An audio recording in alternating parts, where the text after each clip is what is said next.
뭐 트레이딩을 막 이렇게 신들려서 막, 나 매수하니까 막 올라가더라. 막 이런 게 아니라 내가 어디에서 사서 어디서 팔아야겠다라는 이 계획, 이것이 바로 정답입니다.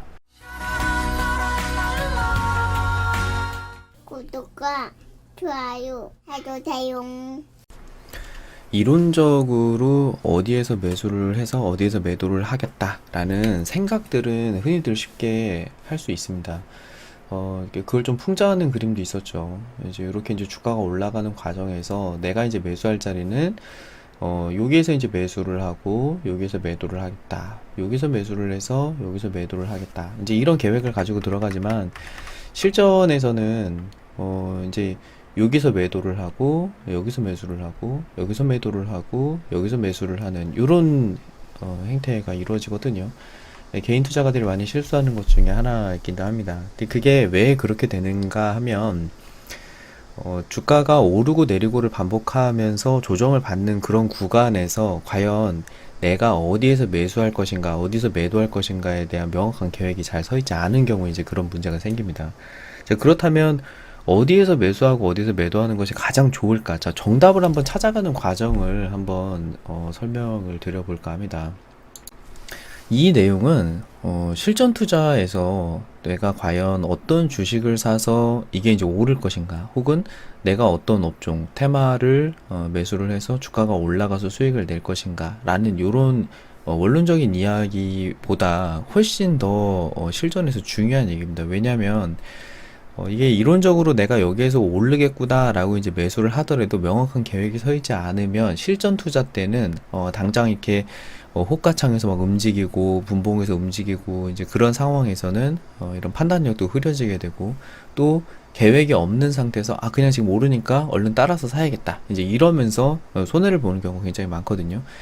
특히나 실전 투자가 잘 안 되고 나는 그동안 이론 공부는 충분히 되어 있다 라는 분들에게 한 번씩 고민해 보시면 좋을 법한 그런 내용이 될 것 같습니다. 자, 만약에 이제 주가가 이렇게 올라가고 있는 과정에서 차트가 이제 좀 여기쯤이라고 이제 예를 들어볼게요. 자, 지금 자리가 여기 이제 1번 자리입니다. 자, 이 상태에서 이제 현재 주가가 올라갈 것이라고 예상이 돼서 이제 오늘이 이거예요. 근데 다음 자리가 이제 이렇게 올라갈 걸로 예상이 되는 겁니다. 요렇게 이제 갈 것 같은 거예요. 그래서 이제 1번 자리에서 매수를 했다라고 하면 과연 어디서 팔아야 될 것인가? 만약에 요게 요만큼 오르다가 이제 오르기 시작했으니까 내가 예상한 대로 이제 이렇게 쭉 올라가겠구나 라고 이제 이렇게 예상을 할 수가 있는데, 만약에 요만큼 올랐다가 요렇게 내리면 여기서 이제 어떻게 할 것인가가 이제 고민이 되는 거거든요. 자, 여기서부터 이제 한 칸씩 한 칸씩 내려가 보겠습니다. 자, 빨간색 자리에서 올라갈 것이라고 예상이 돼서 빨간색 자리에서 매수를 했는데 지금 이렇게 꺾였어요. 자, 그러면 요 빨간 자리에서 매도를 해야 되는 걸까요? 아니면 여기서 주가가 이제 살짝 더 내립니다. 이렇게 이제 주황색이 됐어요. 여기서 팔까요? 아니면 이제 노란색, 빨주노초 파란보로 가보죠. 자, 노란색 자리가 이제 이렇게 됩니다. 자, 노란색, 초록색, 이렇게 됩니다. 자, 과연 나는 어디서 팔 것인가? 자, 파란색, 이렇게 됩니다. 자, 이렇게 기준 라인을 보자면 이제 여기가 이제 전저점이거든요. 자, 여기가 전저점이니까 나는 전저점이니까 난 여기서 팔아야겠다. 이렇게 생각하시는 분들도 있을 수 있고, 뭐 이렇게 생각하시는 분 A라는 분이 있다고 치고요. 그리고 이제 올라가는 과정에서 눌림목에서 깨지기 때문에 나는 그냥 여기 주황색에서 바로 팔겠다. 이렇게 생각하시는 분들도 있을 거고요. 아니면 파동이 지금 요만큼 진행이 됐으니까 파동이 완전히 깨지는 나는 노란색 자리에서 팔겠다. 이제 이렇게 생각하시는 분들이 있을 겁니다. 자, 그렇다면 실전에서 얘가 요렇게 올라가다가 이제 A 자리에서 여기서 이제 파신 분을 한번 가정을 해보자고요. 자, 요 자리에서 팔았어요. 이거 요렇게 갈 줄 알았는데 안 가네. 그래가지고 나는 그냥 여기 빨간색 요렇게 올라가는 거라고 생각을 해서 샀는데 요렇게 깨져? 난 여기서 팔 거야. 요렇게 생각을 하셨다라고 하면 한 번 요렇게 눌려가지고 이렇게 가면 어떻게 할 거예요? 자, 이렇게 되면은 어떡하지? 나는 그냥 여기서 팔아버렸는데 나 다른 종목도 봐야 되고 이 종목 거래를 그럼 난 놓쳤네 하면 뒤늦게 내가 팔았더니 상한가 가더라. 이런 분들이 이제 요런 문제를 겪는 겁니다. 자, 그러면 역시 빨간색 저 자리에서 파는 거는 아니었어. 저기서 파는 게 아니라 조금 더 기다렸다가 팔았어야 되는 거지. 빨간색 자리는 좀 더 빨랐어 라고 생각하시는 분들 한번 보세요. 자, 그렇다면 빨간색 자리에서는 안 팔고 조금 더 기다렸다 이겁니다. 이제 빨간색이라서 여기서 요만큼 이제 올라가지고 이제 다 샀어요. 자, 근데 빨간색, 이건 너무 빨라. 난 좀 더 기다렸다가 주황색에서 팔 거야. 요렇게 이제 기다리는 과정에서 나는 여기까지 5벤 잘라야지 라고 해서 이렇게 오르면 다행입니다. 그쵸? 이렇게 되는 경우에는 아기 돼지 삼형제를 생각 한번 해보세요. 이제 첫째 돼지는 지푸라기로 집을 짓고 둘째 돼지는 나무로 집을 짓잖아요. 그것처럼 빨간색에서 안전하게 거래를 하신 분은 지금 털고 나온 겁니다. 근데 이렇게 급등 가는 경우를 이제 수익을 낼 수가 없어요. 자, 그래서 나는 그냥 조금 더 가지고 있다가 이렇게 올라갈 수 있는 가능성을 두고서 요만큼을 더 베팅해 보겠다. 이제 이렇게 계산하시는 분의 경우에는 이제 위로 올라가는 요걸 챙겨 먹을 수가 있지만, 자, 반대로는 요만큼의 손실을 감수해야 되는 겁니다. 추가로. 그렇죠? 그러니까 여기까지 내려갔다가 요 안에서는 여기든 반등이 나오겠지? 라고 예상을 하니까 홀딩을 해본 거예요. 자, 근데 여기가 이제 깨지고 나서 전저점까지 빠르게 이제 뭐 모든 사람들이 이제 요 구간을 봤기 때문에 여기가 이제 깨지자마자 빨주노초 파란보 갈 것도 없이 그냥 여기서 이렇게 급락이 나가버리면 이제 이렇게 되면은 물론 스탑로스를 걸어 놓으신다면 여기 이제 주황색에서 잘하면 팔려요. 근데 이거를 또 나는 시장가가 아니라 지정가로 걸었는데요 라든가 아니면 그냥 일 잠깐 하는 동안에 신경 잠깐 안 썼더니 그냥 급락해버렸네. 나 스톱로스 못 걸었는데. 그러면서 이제 이렇게 급락이 나가버리면 마이너스 20% 여기서 딱 꽂히면 답이 없습니다. 이게 비자발적 장기 투자로 들어가는 거예요. 이렇게 되면 이제 짧으면 3개월, 길면 6개월 끌고 가야 되는 거거든요. 단타 한번 치려고 해봤다가. 뭐, 다른 이런 특수한 케이스를 설명하고 있지 않습니다. 여러분들이 많이 겪고 있는 그런 현상이죠. 자, 그렇다면, 이제 그런 고민이 될 거예요. 자, 다시 이제 원점으로 돌아와서 한번 생각을 해봅시다.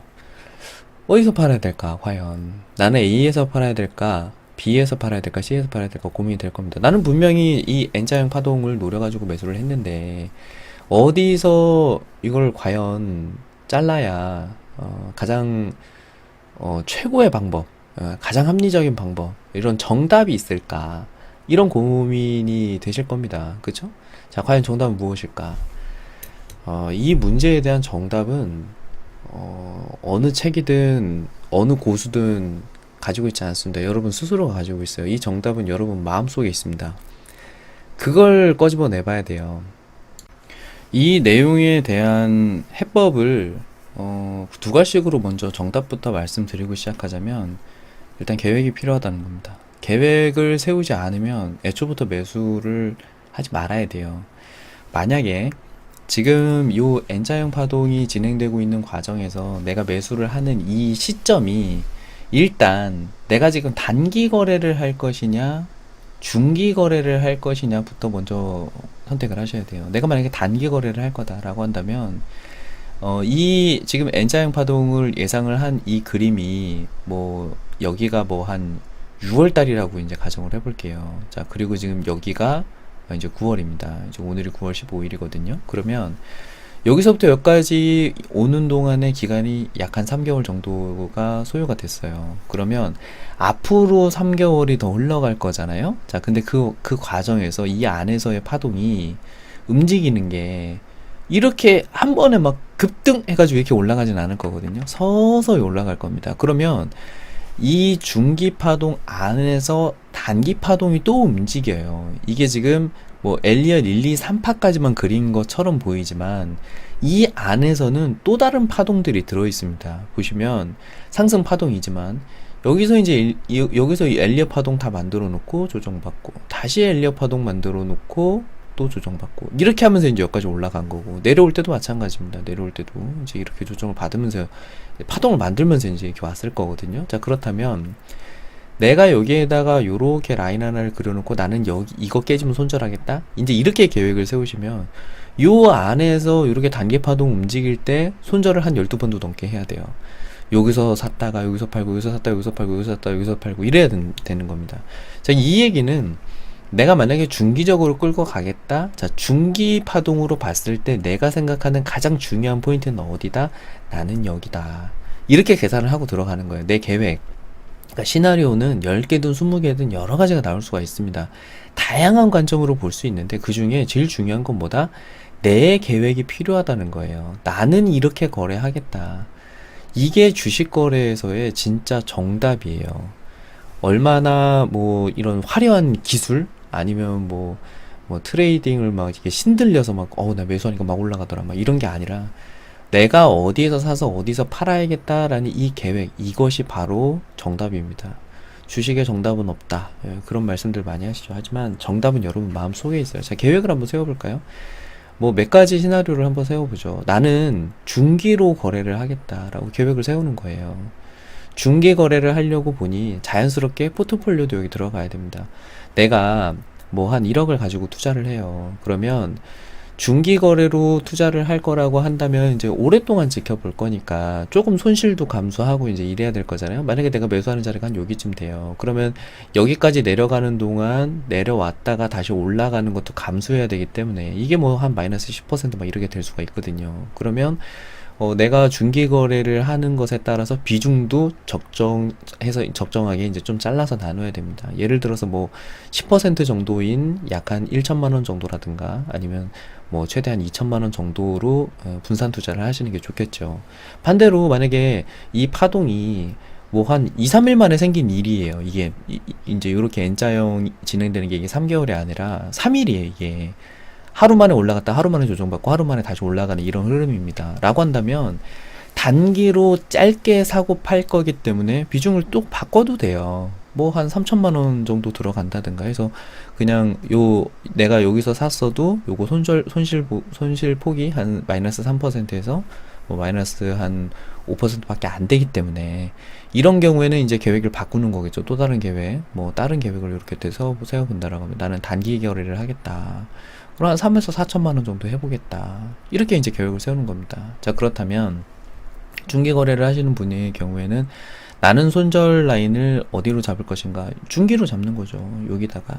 이것도 정답은 아니에요. 여기다가 잡든지, 나는 이거 살짝 이렇게 깨뜨려서 올라가는 경우도 있으니까, 살짝 안전하게 한 여기쯤에다 걸어야겠다. 이런 계획을 세우고, 뭐, 여기 가격이 한 1만 원이에요. 그럼 여기다 이제 한 9천 원 정도에다가 나는, 9천 원 정도, 9천 원에 칼 손절을 하겠다. 자, 근데 이제 생각을 해봤더니, 9천 원이라는 그 가격이 내가 매수한 가격, 아까 이제 여기는 이제 12,000원 정도라고 한다면, 대략 내가 이제 손실폭이 10%가 넘거든요. 그러면 이 정도의 금액을 한 1, 2천만 원에 뭐 10% 이상 손실을 보더라도 그래 나는 50%의 목표치를 가지고 있기 때문에 10% 정도는 감수할 수 있어. 그래 나는 거기서 칼 손절할 거야. 자, 스탑로스 미리 겁니다. 사자마자.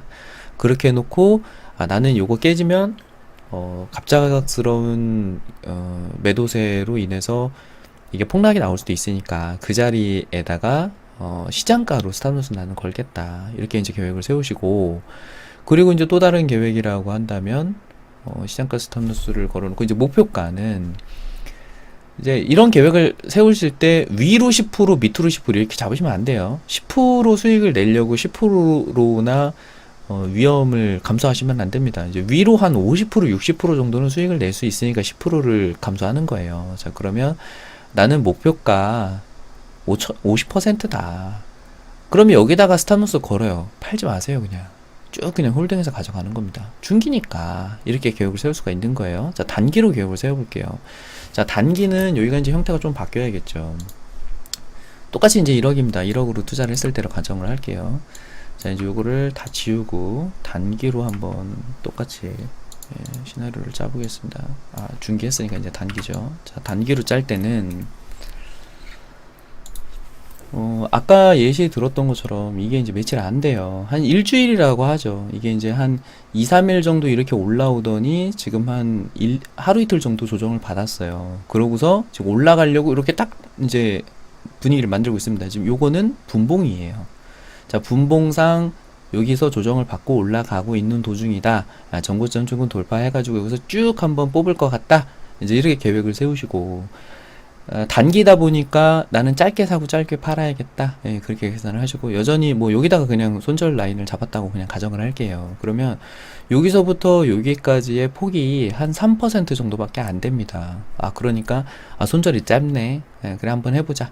위로 올라가면 한 14% 정도 수익을 낼 수 있겠는데 요렇게 계획을 세우시는 것이 적당해요. 왜냐면 3%의 손실을 감수하는데 뭐 위로 3% 혹은 2% 먹으려고 이제 밑에 3% 손실 잡고 이제 이렇게 계획을 세우시면 안 되겠죠. 내가 매수하는 자리를 계산을 해서 위로 그만큼 충분한 수익이 나야 됩니다. 그러면 첫 번째는 이제 첫 번째 계획은 단기 거래고 두 번째는 3천에 4천만 원 정도. 이것도 바꿔도 돼요. 똑같이 1천만 원, 2천만 원 이렇게 하셔도 됩니다. 이제 예시만 여러 가지 수십 개가 넘을 수 있는 시나리오 중에서 몇 가지만 이제 꺼내가지고 해보는 겁니다. 자, 세 번째는 손절을 나는 그냥 마이너스 3% 정도만 잡겠다. 짧게. 그렇게 하고 나는 목표가가 플러스 14%다. 이렇게 계획을 미리 세워놓고 내 계획에 부응하는 종가가 나오면 그대로 홀딩을 하는 거고 내 계획과 달리 간다. 이게 중요한 거예요. 내 계획과 달리 갈 때 그때 매도를 하는 겁니다. 종목을 보시면서 이 종목 지금 팔아야 돼요? 이렇게 이제 물어보시는 경우도 많고 제가 이거 지금 잘못 산 것 같습니다. 이제 이렇게 생각하시는 경우가 많은데 왜 그러냐면 회사를 사실 때는 그때 당신 되게 좋아 보여요. 그 회사가. 근데 바뀐 거는 하나도 없지만 그 회사가 이제 미워지는 거죠. 왜? 회사의 매출은 좋다고 했는데 회사의 주가가 떨어지기 때문에 이걸 가져가고 싶지 않은 거죠. 그 회사는 여전히 열심히 돈을 벌고 있고 매출도 늘리고 있고 그럼에도 불구하고 내 생각이 바뀌었기 때문에 그런 겁니다. 그거는 애초부터 계획을 세우실 때요. 회사가 좋아져서 산 거라면 회사가 망할 때까지 들고 가야 돼요. 자, 그 얘기는 뒤집어서 말하면 계획이 잘못됐다는 겁니다. 애초에 계획이 두루뭉술하다는 거예요. 마치 내 결혼 상대감은 그냥 나는 다 필요 없다. 그냥 나는 성격만 좋으면 좋겠다. 이제 그렇게 해서 소개팅에 나가봤더니 이 상대가 도박을 좋아해요. 도박을 좋아하고 술만 먹으면 사람을 때리고 사람 성격은 참 좋아요. 그렇다고 결혼할 수는 없는 거 아닙니까? 그러면서 이제 조금씩 디테일해지는 거겠죠. 내 계획이 잘못됐구나. 내 결혼 계획이 잘못됐다. 상대를 고를 때 뭔가 성실하고 직장도 번듯하고 또 술도 잘 안 먹고 상대를 배려할 줄 알고 도박 같은 것도 안 하고 이런 근면성실한 사람이어야겠다. 이제 이렇게 이제 디테일한 계획을 세워야 되는 겁니다. 주식도 그래요. 근데 그 계획을 애초에 세워놓고 이제 거래를 이제 하더라도 그래도 이제 중간에 변수들을 만납니다. 그렇게 이제 성격 좋은 사람이었는데 알고 봤더니 막 양다리였다. 이렇게 내가 계획한 거랑 달리 갈 수가 있는 거잖아요. 주식도 마찬가지입니다. 내가 이제 계획한 것은 이렇게 계획을 했지만 이제 거래를 하다 보니까 갑작스러운 악재가 터진다든가 아니면 내가 생각하는 것과 다른 흐름으로 간다든가 그러면 거기서 바로 잘라야 돼요. 내가 이제 소개팅 나가서 이제 만난 사람이 다 좋아도 나는 양다리 걸치면 무조건 그냥 잘라버릴 거야. 나 헤어질 거야. 한 번이라도 하면 끝이야. 그렇게 생각을 하셨다라고 하면 주식도 똑같습니다. 나는 저 밑에 가격 여기를 깨지면 나는 무조건 팔겠다. 얘가 하늘이 두 쪽 나더라도 여기가 깨지면 나는 무조건 팔겠다. 이런 계획을 가지고 들어가셔야 됩니다. 이제 간혹 가다가 이런 질문도 많이 해요. 이제 주가가 올라가다가 여기서 이제 이렇게 깨뜨렸다가 이렇게 올라가면 어떡하죠? 이것도 계획 중에 하나로 이제 포함을 하셔야 됩니다. 이런 경험을 이제 자주 겪게 되실 거예요. 그러면 이것도 여러 방법이 있는데 장중에 내려갈 때는 내가 이제 계획한 건 여기잖아요. 나는 칼 손절하겠다. 이제 그렇게 계획을 세우셨으면 여기서 칼 손절하는 게 맞습니다. 근데 지금 이 종목은 내가 봤을 때는 최대 여기까지도 괜찮긴 해. 근데 살짝 여기까지 깨졌네? 이거 어떡하지? 요런 고민이 되실 때는 그럴 때는 나는 반만 팔아야겠다라고 미리 계획을 세운 게 없다라고 하면 칼손절이 맞아요. 내가 계획을 세운 대로만 하시는 겁니다. 애초에 그러면 디테일하게 계획을 세우세요. 만약에 지켜보고 있다가 여기 살짝 깨지면 반 팔았다가 그래 여기까지 깨지면 난 다 팔아야겠다. 그랬다가 다시 올라올 때는 여기 올라오면은 사야지 혹은 여기까지 올라오면 사야겠다 안전하게. 이렇게 계획을 요 안에다가 다 써놓으시는 것이 좋습니다. 이거를 개개인별로 계획을 어떻게 세우시냐에 따라서 조금씩 다르지만 뭐 종목별로 원노트에다 써놓으신다든가 아니면 이제 HTS를 쓰시는 경우에는 특히나 그 안에다가 메모 혹은 차트에다가 그려놓으실 수 있기 때문에 이제 차트에 이렇게 T 이렇게 써 있어요. 그거 딱 누르면 텍스트를 입력할 수 있거든요. 거기다가 나는 이렇게 이렇게 거래하겠다 이걸 여기다가 다 이제 체크해가지고 표시해 놓으셔도 됩니다. 덕지덕지. 왜냐면 나만 볼 거니까. 그리고 회사에서 이제 HTS 안 열리시는 분들은 특히나 이제 트레이딩 뷰를 쓰시면 좋아요. 그게 뭐 돈을 받는 것도 아니고 거기에다가 텍스트로 막 덕지덕지 써놓고 나 지금 이거 어떻게 해야 되지? 라고 할 때 다른 사람에게 물어볼 필요가 없습니다. 이게 지금의 그러니까 장중에 거래를 하고 있는 나 여러분 나 이제 개개인은 나죠. 장중에 거래하고 있는 나보다 어젯밤에 침착하게 차트를 펼쳐놓고 냉정하게 생각해서 이 텍스트를 써놓은 그 사람이 더 똑똑합니다. 그러니까 지금 장중에 나보다 어제의 내가 더 똑똑해요. 그러니 어제의 나에게 도전하지 마시고 내가 계획한 대로 그대로만 이제 쭉 거래를 하시면 됩니다. 하여튼 오늘 말씀드리고 싶었었던 것의 가장 중요한 부분은 어떤 종목을 하든지 간에 이 계획이 없으면 애초에 매수를 하지 마세요. 그게 가장 좋습니다. 근데 이 계획을 세우는 것이 좀 어렵다? 그러면 이제 이런 식으로 1, 2, 3, 4 저는 여기서 살 거고요. 여기서 팔 거고요. 목표가는 뭐 이렇게 한번 해보려고 합니다. 라고 채팅방에다가 올려보시고 다른 분들이랑 상의를 같이 하세요. 저라면 이렇게 할 것 같은데요. 라고 이제 이야기를 들어보고 그게 또 합리적이네? 그럼 나도 그걸 조금 그 의견을 반영해서 좀 수정해볼까? 라든가, 아니면, 뭐, 이 종목의 업종이 안 좋으니까 다른 종목이 어떨까요? 그럼 다른 종목도 한번 보고, 아니면, 뭐, 저는 지금 보조지표를 주로 보는 사람인데요. 보조지표 상에서는 지금 아직 돌파가 안 났으니까 조금 더 지켜보다 사시면 어떻겠습니까? 이제 그런 의견을 또 주신다면, 그걸 또 반영을 해서 조건에다 이제 포함을 시키는 거죠. 이 종목은 좀 더 지켜보다가 여기 보조지표 돌파하면 거기서 사봐야겠다. 이제 이런 거죠. 세상의 모든 조건을 다 넣을 수는 없습니다. 근데 이게 뭐 조합이기 때문에 계획이라는 것을 짜다 보면 수십, 수백, 수천 가지가 나올 수가 있어요. 근데 중요한 것은 다시 한번 강조하지만 내 계획이 있어야 된다. 그걸 가지고 거래를 하셔야 됩니다. 이걸 짜는 게 어려우면 채팅방에서 저나 다른 회원분들이랑 같이 상의하면서 만들어 가시면 될 것 같아요. 그걸 하기 위한 방이라고 생각하시면 되겠습니다.